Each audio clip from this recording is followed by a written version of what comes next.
الرحمن الرحیم صحیح بخاری حدیث نمبر 557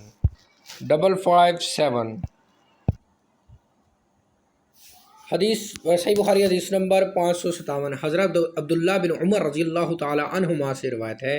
انہوں نے رسول اللہ صلی اللہ علیہ وسلم کو فرماتے سنا، سابقہ امتوں کے اعتبار سے تمہارا یہاں رہنا ایسے ہے جیسے نماز عصر سے غروب آفتاب تک، چنانچہ اہل تورات کو تورات دی گئی تو انہوں نے دوپہر تک کام کیا،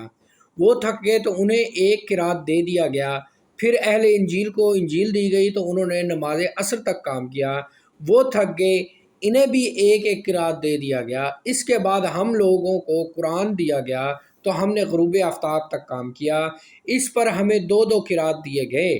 پھر اہل تورات اور اہل انجیل دونوں نے عرض کیا، اے پروردگار تو نے مسلمانوں کو دو دو قرات دے دیے اور ہمیں ایک ایک، جبکہ ہم نے ان سے کام بھی ان سے زیادہ کیا۔ اللہ تعالیٰ نے ارشاد فرمایا،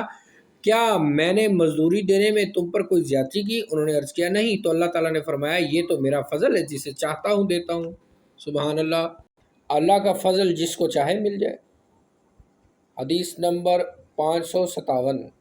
صحیح بخاری حدیث نمبر 557